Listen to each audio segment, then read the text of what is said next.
Scarloy, the little engine, loves all the sights and sounds along his line and knows them very well.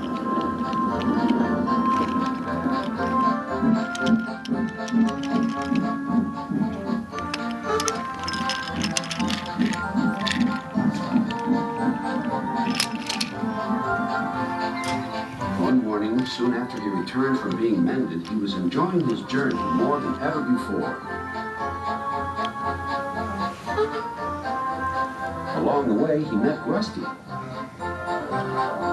"You know," he said, "if I couldn't see these familiar faces and places, I'd think I was on a different railway. You've done wonders with these rails." Rusty laughed. "I'm glad you're pleased.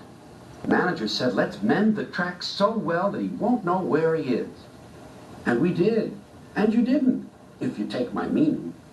Scarloy liked this hard-working diesel. "There's still one bad bit," warned Rusty, "just before the first station. An engine might come off there, particularly Duncan.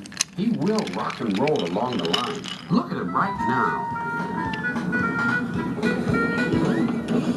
I hope he doesn't hurt his passengers." "What's that about me? I'm a plain engine, and I believe in plain speaking. Speak up." Rusty warned Duncan about the bad bit of rail. "Huh. I know my way about. I don't need smelly diesels to tell me what to do." Rusty felt hurt. Duncan banged about the yard.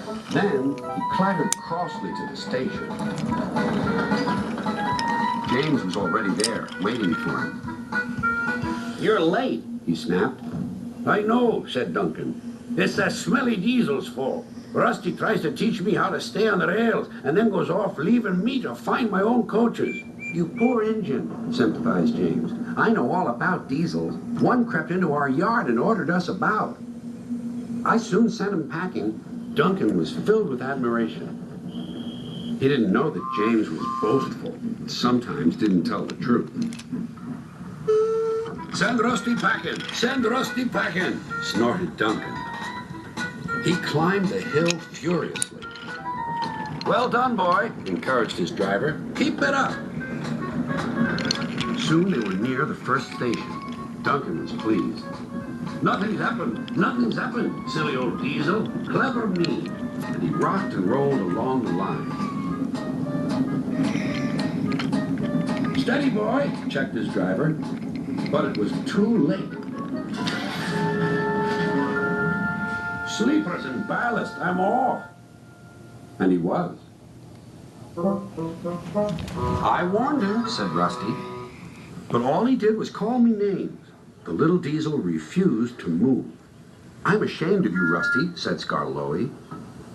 "Think of the passengers. What are they going to do?" "Oh, I'd forgotten them. Yes, of course. We must help the passengers." And Rusty roared into life.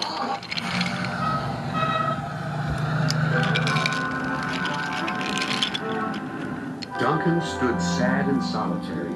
He couldn't rock and roll now. "Oh dear," he thought. "Everyone will know how silly I am." The passengers had to get out and help too. They weren't very pleased about that, but worked as hard as they could.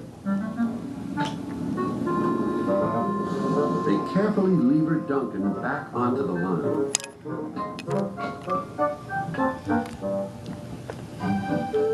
After that, Duncan was extra careful all day.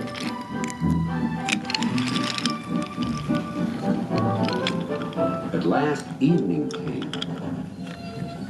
"Rusty," he whispered. "thank you for helping.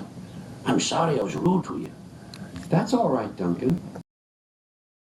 I wish all diesels were like you. Let's be friends." "Suits me," replied Rusty. "We'll mend that bad bit of rail first thing tomorrow.